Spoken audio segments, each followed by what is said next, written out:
Hi, I'm Lou with another episode of My Car Story, and today we're in Iola, Wisconsin. You can take a look in the description. Great car show, coming out to that. And I'm with Bob. Bob, what's your last name? Okay, Bob Wunrow. Okay. Bob Wunrow. And Bob, say what year, make, and model car we have here today. Okay, 1967 AMC Marlin, two-door, fastback, hardtop. Let's take a look at this one. They never had a four-door, correct? No four doors. No four doors, just two doors. Come right alongside me, Bob. Right over here. And let's feature the big fish. Well, I've had a 65 Marlin on the channel, a 66, and now the 67. Now the front of it looks like an Ambassador. That is right.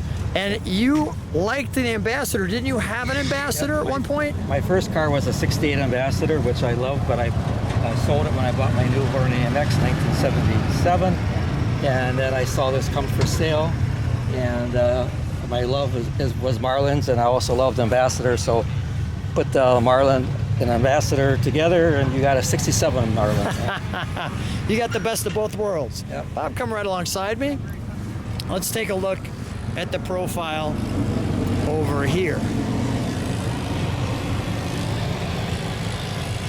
So yeah, that looks very good.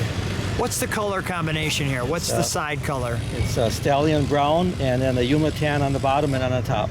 That was the factory colors of that year. Stallion brown. So let's take a look. We've got the correct factory. In 1967, they had the 3-bar spinners. That's what a year they had the 3-bar spinners. The 343. Great logo there. Our windshield. You've got a blue tint. Is that because of the air? Yeah. Did the air create the blue tint, or the air conditioning? Yeah, it was probably just the factory back then. They probably had the tint on them. One thing I never had to change the windshield on it since I've had it. And obviously where our gas goes in. Yep, and it actually has that little extra chrome around her, which is another option that they had them. Yeah, you don't see too many with the chrome actually around the filler necks. Right. Come on. Well, you don't see any 67 Marlins, period. Come on along with me, alongside me. Let me show the back of that. The back looks a lot like a 60s Charger there, 66 Charger. Let's take a look at those tail lights. It did come with dual exhaust. The chrome tips were added.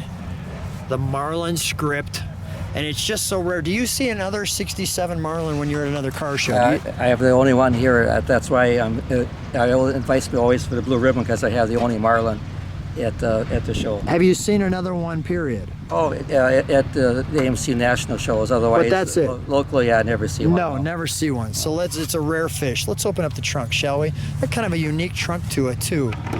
You'll see it's not super convenient. It's kind of compact.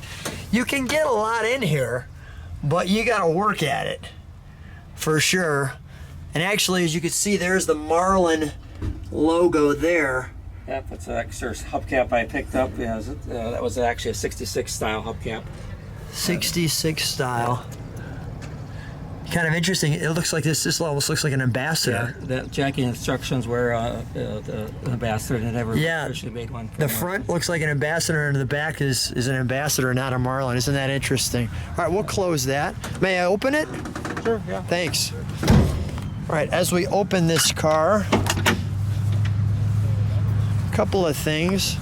Number one, there's your information that you can see, like so.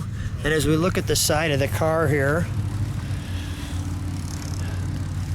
your door, power windows, your power brakes. We'll give you a moment to take that in. And your seats are actually split. Now, notice you've got no headrest on the driver's side, but the optional headrest on the passenger side. You've got that light straight up the middle. Really challenging to get that back window clean with how far back that is. Nice little cues here. The speakers. And let's take a deeper look. We've got our cooler, our wipers. Right on the stalk. And an extra thing for a little extra air when you have the Oh, air running. really? It's supposed to stay up Yeah. there. So you want to have more air blowing on you. So, and this car is an air-conditioned car, which we're going to see. And I know that, look at you've got your fastened seat belts, your correct AMC tissue box that swings open, and the all important for the passenger, your Marlin logo there, which is the only place on the car inside that it says Marlin. Really good stuff. And the Rambler floor mats. Dealer leftover mats, probably because they were the same for the Rambler Ambassador or whatever, so that's why Got they it. say Rambler on them. Let's take a look under the hood, shall we?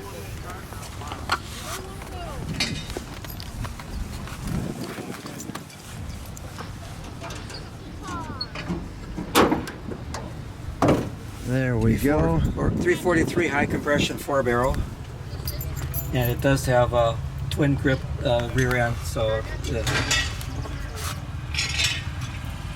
let's get out and move. You don't have to worry that, I guess back in the day for the winter time, you wouldn't get stuck no longer the one wheel wonder like some of them were.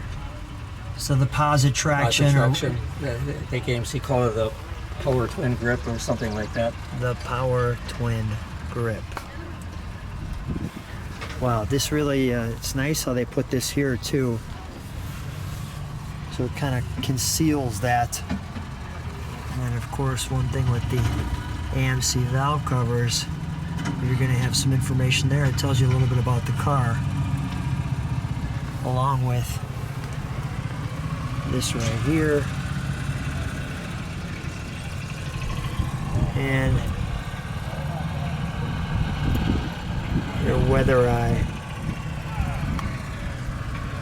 and your correct air conditioner. All right, let's start it up, shall we? Okay.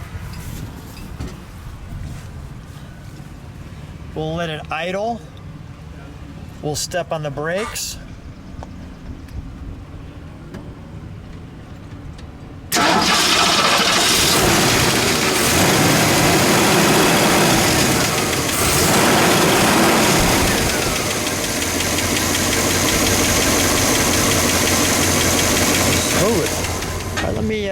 Step on the brakes for me, if you would, please. Wonderful.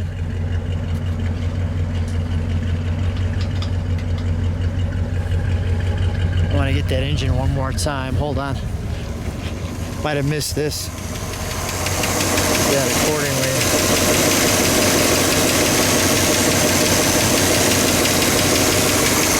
Get you over here. Even before I forget it. Nice. Let me listen to it idle.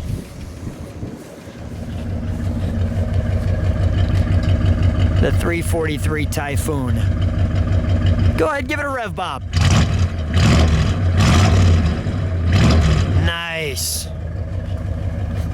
Got a nice slumpy sound to it. Sounds good. Let's take it for a ride, shall we? Okay, yep, let's go for a ride. So here, Bob and I are in the 1967 American Motors AMC Marlin. And Bob, you've got kind of an interesting story about the woman you bought this from. Tell me about that. Yeah, it's up for sale back in 1978, and a little old lady had it. Saw the for sale sign. She only wanted $350, and then I thought it was rather cheap, but I said, "Oh, there's no problem." She said, "Well, I'll take $300."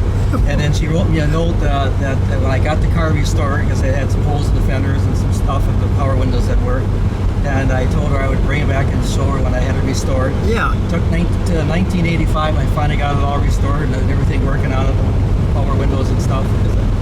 And I called up the number that she wrote down on the postcard, and the husband answered and said, yes, she's still alive, and she keeps saying all the time to him, when is that fellow going to bring back my Marlin and show it to me?